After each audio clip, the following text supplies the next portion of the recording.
प्रातःकाल का अद्भुत इस पावन बेला पर प्रातः स्नान करके मछलियों को दाना डालने के बाद थोड़ा सा उनकी जो छवि है वो आप लोगों को दिखा रहे हैं कि किस प्रकार से ये नृत्य कर रही हैं।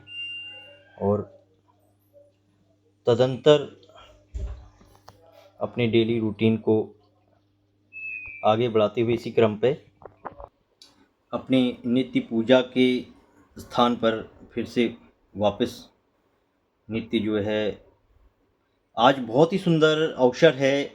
माँ कात्यायनी देवी का आज छठा दिन है। इसके लिए बहुत ही सुंदर संस्कृत में श्लोक है। या देवी सर्वभूतेषु माँ कात्यायनी रूपेण संस्थिता नमस्तस्यै नमस्तस्यै नमस्तस्यै नमो नमः। माँ कात्यायनी आपको सफल जीवन प्रदान करे।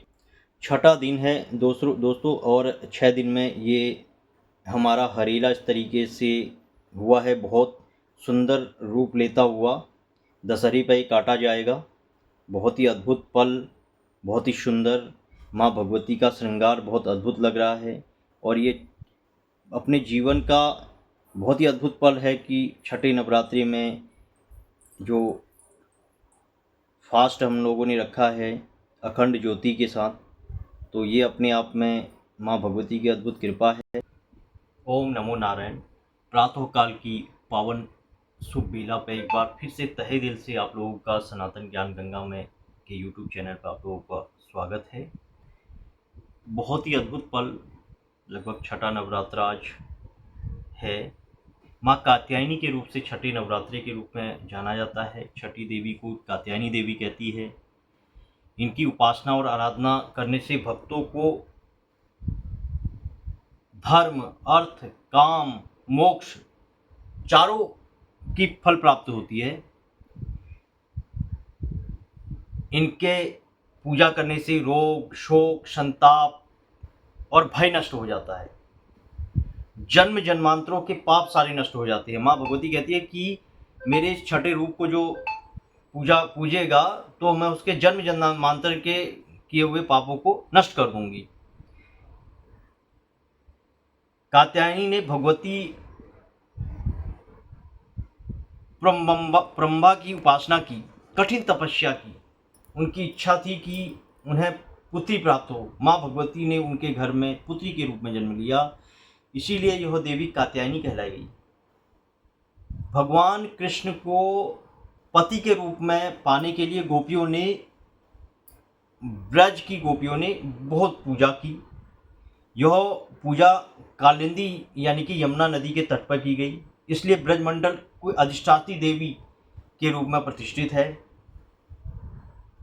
इनका स्वरूप अत्यंत भव्य और दिव्य है। ये स्वर्ण के समान चमकीली है।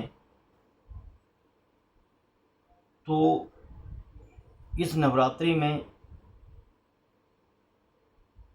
जो दिन है माँ कात्यायनी का वो अद्भुत है। सब लोग इस नवरात्रि में विशेषकर जब मन अचानक ही प्रफुल्लित होने लग जाता है, वाणी से स्वतः ही कोई अच्छी बातें आने लग जाती हैं, तो वो देवी की कृपा है। देवी की कला प्राप्त, माँ भगवती कह रही कि उसको देवी कला प्राप्त हो जाती है।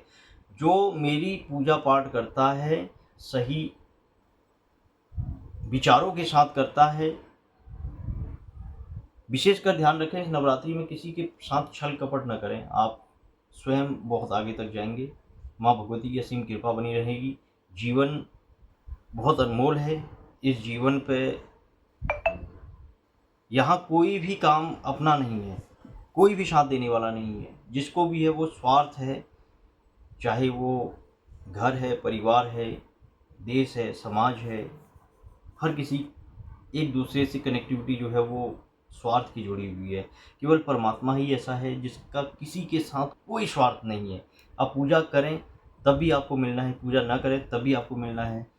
जो जैसे कि आपने पीछे ब्लॉग में आपने देखा होगा कि मैंने आपको बताया कि स्वतः ही जो है हमें वायु दे रही है, प्राण हमारे दे रही है, श्वसन क्रिया हमारी चल रही है, और जल हमें प्राप्त हो रहा है, सूरज हमें प्राप्त हो रहा है। केवल एक ही को नहीं, सभी को वो प्राप्त होता है। तो भगवान को किसी से कोई प्राप्त करने की इच्छा नहीं है, आपसे कोई आकांक्षा नहीं है, लेकिन प्रभु ने आपको जीवन दिया है, तो प्रभु कहते हैं कि ये केवल धर्म, अर्थ, काम, मोक्ष, जिसमें कात्यायनी देवी ने कहा है ना, धर्म, अर्थ, काम, मोक्ष। तो विशेषकर ज़्यादा कुछ न कहते हुए आज की वाणी को यहीं विराम देता हूँ। आप लोग अच्छे से माँ भगवती का पूजन करें और विशेष इस नवरात्रि में आपके घर में सुख संपत्ति प्राप्त हो। अच्छे चैनल को देखें, देखो अच्छा, अगर कोई चीज़ देखेंगे तो अच्छा ही होगा, और कुसंग में अगर कोई चीज़, गलत चीज़ आप देख रहे हैं तो उसका असर गलत तरीके से इम्पैक्ट करता है। तो पॉजिटिव एनर्जी, जो मैग्नेटिक फोर्स अगर आपको चाहिए तो आप ज़रूर इस चैनल को देखें और सुनें, और ज़रूर ही आपको इसका जीवन में बहुत ही सुखद और आनंद महसूस होगा, और आज का दिन आपको विशेष स्तर पर बहुत ही मन प्रफुल्लित होगा आपका। अपनी वाणी को विराम देता हूँ। नमो नारायण जी।